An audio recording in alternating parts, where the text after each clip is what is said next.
Okay. Action. So, thank you, Tane, for coming on the show. You're welcome. Wait. On the show? I want to start making videos for YouTube because I have always said that I wanted to do it, yet I never do it. And I don't know. I'm just gonna try and make videos when I can. I'm not gonna keep any promises or anything like that, but Yeah.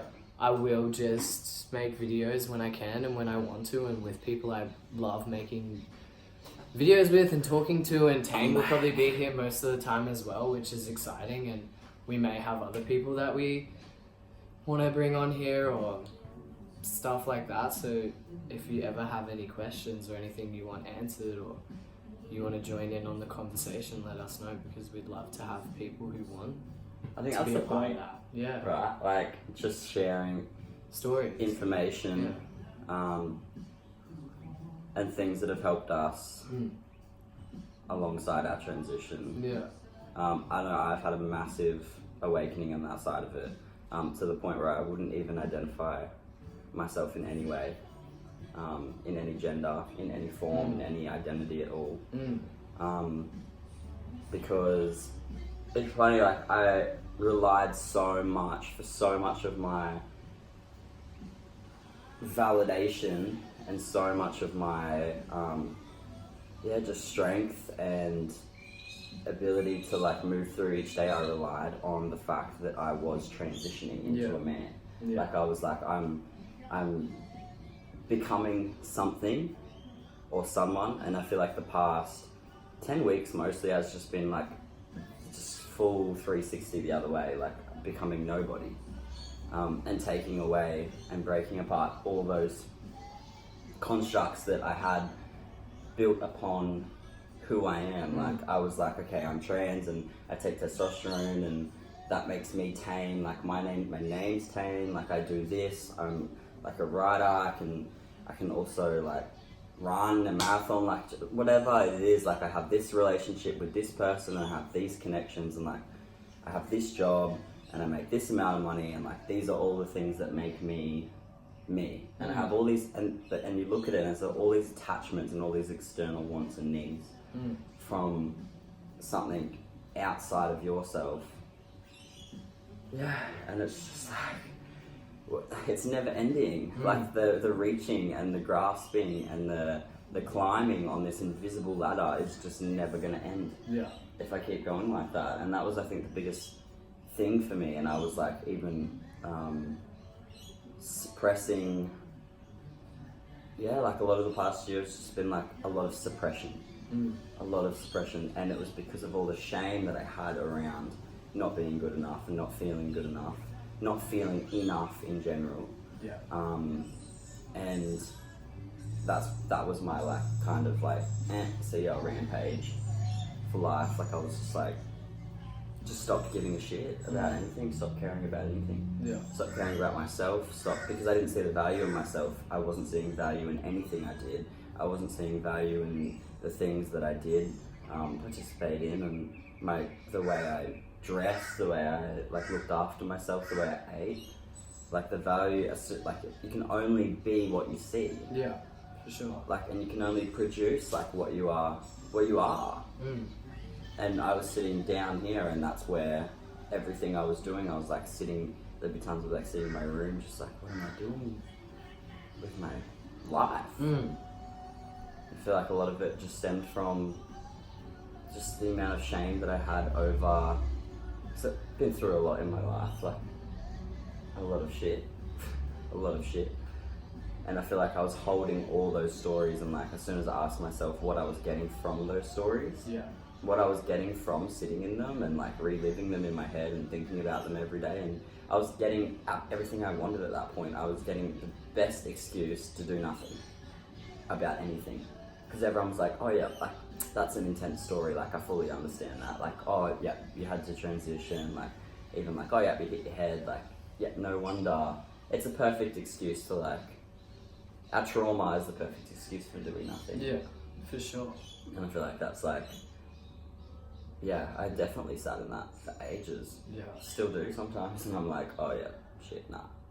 And drop the story pretty quickly. Yeah. But yeah, no more excuses, no more sitting in it. I just want to look at it all now and step out of the shame, because like it's not who I am. No. Like none of that is who I am, and none of the past and none of that trauma is in the very present now. Like nothing, all the anxiety and all the depression and all the thoughts that arise within that space is literally only existent in my head. Like it's not happening right now. And when I ask myself in this moment, what am I without? It's nothing. Yeah. Like nothing. What do I need right now? Nothing. To be like peaceful. Like I have you, I have chai. Chai, guys, You know it that. brings people together. Who? And so are you, cup. I know. And a I big really, cup. I really enjoy this cup. Like, I love green, and I love like the earth. Yeah, okay, bought it for a shop, and then Lucy, I think, was gonna give it to Lucy. Yeah. And Lucy It's beautiful. left it here. Sorry, Lucy. Come Yeah, get your Lucy, cup. if you're watching this, come get your cup. Cyrus might take your cup. I think I've got Emma's hair on me. Emma, if you're watching this, Come get your hair out of that space that we're in right now. For me, I don't identify as a trans man. Yeah. I mean, scientifically, technically, whatever. Yeah. People are gonna label me, and put me in that category. When you're of blank, being- people will paint. Yeah. Being a trans man, and for me, I don't see myself as that. I just see myself as Cyrus. I see myself as a human being, as a spirit, like. Yeah. And that's been something that's been hard for me to kind of grasp, because I've always felt like I've never fit in anywhere my whole life, and then being trans, like having that community to be like, oh, well, maybe I fit in here, but then Yes. you realize that you don't, Yeah. because But you're trying to fit in Yeah. somewhere. You're trying to validate the identity again. You're trying to like Exactly. validate the ego. yeah. Yeah. But I think for me, just yeah, I don't know, man. Like I just love being where I am right now, and I'm happy still undertaking this journey of transitioning, and it's amazing. And there's so many other things that I want to do within this transition. Like I want to get top surgery one day, and I will continue to take testosterone because it helps me feel happy. But other than that, yeah, I don't really identify with being transgender, and I think that's just because there's, for everyone, whether you're trans or not, like there's so much more of a purpose for you on this earth as a human being, as a spirit, and I think that's what I personally want to connect to, and I want to keep pushing towards on my path, is just reconnecting to who I truly am inside, and Expanding from that. expanding from that, exactly, like opening that up and just really exploring that now. So that's the most important thing for me at the present moment. But it's awesome to have, like I said, it's just so important to have people around you that love you unconditionally, who support you unconditionally, because without that, like, it can be a lonely road. Yeah, and I think we've both and the loneliness experienced that. is amazing. The Yeah. loneliness is what is so necessary to really show you what you're wanting and grasping and needing, like what you're relying on for comfort. Because like we're all born alone. We all leave alone. We're all for sure. like, and if you can find solitude in being alone. Like when I was alone, I feel like a lot of the not being able to be alone would be me trying to run away from thought. Like I'd just be sitting in thought if I wasn't unable to be alone, because I love being alone. Yeah, Being alone is so amazing. It's so good. Have a good time. Like when just you can dance really harness that and like sit comfortably in your solitude, like the greatest things happen from that. You learn and you need so to much. You need to empty yourself to be able to do that. Otherwise, you're sitting there like you're sitting. When you're alone, it's like meditating. Yeah. Like it gives you a really amazing opportunity to be in the present moment, because there is no distractions. Yeah. And then, like, I went through years and years and years of distracting myself. I literally used to have friends playing, like the TV show Friends, like on as background noise. When I'd be like sitting reading a book or like doing something, like I was talking about Kate actually about it the other day. Like it would literally just be like background noise of my Yeah. life. And I feel like even in the past year, I haven't even watched TV really. Yeah. I haven't had TV. I haven't had. I've watched like a handful of movies, whereas Yeah. I used to watch movies every single night. Like I would not be able to go to sleep without watching a movie. Yeah. And I feel like because as soon as I would get down and lay in bed, my head would just be like, and it would be nothing to do with right now. It would nothing to do with right now, and I would take no initiative to settle them, or to go into them, because it's fucking scary. Like it's so scary to go into your thoughts. It's like I was saying to you the other day, when you had all of that stuff coming up, and I literally was laying on my bed, and I could feel all this heavy energy in my body. Yeah. And it was I had to, what's the word? I had to imagine myself as a little cell, as a little tiny little human being with a little flashlight, and going into my body and through, with my eyes closed, just visualizing myself going through all of my body, into the places where I'm storing all this trauma and all this hurt and fear, and shining a light on it, exposing the light to the trauma. And so I said the other day about trauma just being unexposed to the light of consciousness, because consciousness can't feel fear. Consciousness has nothing to fear. Exactly. It knows only itself as a whole. It knows there is nothing outside of themselves to fear. It knows nothing, and once you find it, and once you use consciousness to do that, to expose everything else inside you. And I went in there, and I'm looking in all these places. I'm I'm here. And that's kind of what it's like with trauma. It's and with being trans. And I deeply had to do this when I was questioning whether I was trans or not, or why I transitioned, or why I was feeling this way. And you go in and you go to these parts of yourself, and you're just all right, I'm here. Yeah. You asked me to come here. I'm here. I've been so scared for years. You said there was going to be something here. Where is it? What and then you get to the other side of fear, and you realize there's nothing waiting there to hurt you. Yeah. Ever. Yeah. And same with lessons of life. You have life coming up, and it's delivering you all these lessons, and you, instead of having an emotional reaction to a situation that you're super angry about and you think is hurting you, instead inquiring deeper into that. Why is this situation, why is this mirroring hurt for me?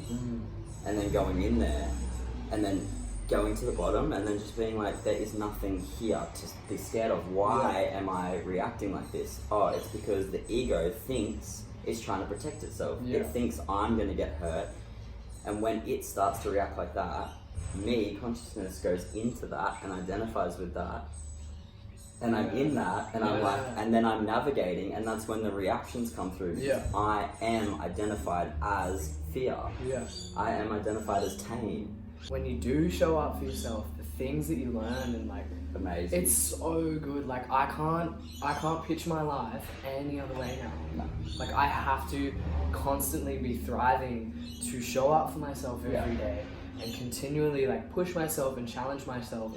To learn more about myself, because I'm so intrigued by my own soul. Oh, when I get triggered now, I'm ooh. I'm when you get triggered, okay. I'm what's going on? What is it? This? What can I learn from this? Yeah. When you look at everything and realize that everything and every person you come across is a mirror and is a lesson for you to, learn from. Yeah. The beauty within that is. I had a really interesting conversation with someone the other day about being transitioning and why I transitioned, which I'll just talk about another day because that's a long story. But going into that was really hard, because I was whoa, if I go too far into this and realize that I transitioned when I didn't need to, because I was trying to, which basically was it, feel something externally, and I couldn't love myself as I was, and I couldn't accept love from anyone else, and I didn't have a very good relationship with men and with women too, just all of it, a lot of trauma. I think very built this need to have to protect myself the way I did Yeah. and the way I do now and still do. Yeah.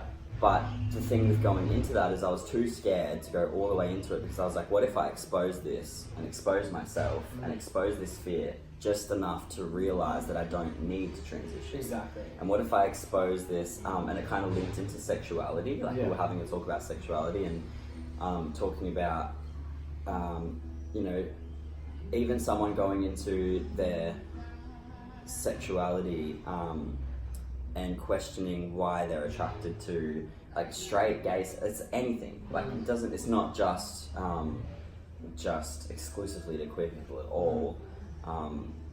But going into it, because once you find out, the fear in that is going into it, I go into it, I expose it, and now I can't sleep with women, or I can't sleep with men, or I can't experience life that way.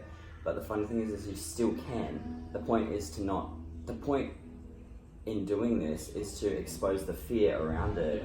Because once you expose that, you take away what you're getting and needing from that person in that interaction. And then all that's left is this emptiness of space just to experience that moment together, which is so much more of a connection, because you're not trying to validate yourself. I'm not trying to validate myself. I'm not giving you anything. You're not asking for anything. There's no and it almost takes desire completely out of it. Because what's the desire if you have nothing that you need? Exactly. And that's I feel like how you take desire out of sex and that interaction. Yeah. And then you can still be because sex is sacred. And to everyone it's so different. It is so different, everyone, but it is such a sacred act. Like, you are literally exchanging energy with someone. Yeah, you can still, because sex is sacred. And to everyone it's so different. It is so different, everyone, but it is such a sacred act. Like, you are literally exchanging energy with someone. Yeah, and in all aspects of your life, like, everything you do is, like, the way you drink chai, the way you speak to people, the way you hug someone, the way you take a photograph, the way, everything is a sacred expression of consciousness. And we should, and if you shed light on all and expose all the fear and all the trauma within all of it, every single thing is going to be just like a aligned expression. Yeah. Just give you a hug. I mean, I don't get it. Alright. Thanks, man. I love appreciate hearing you talk. That was great. Yeah, it's good chats.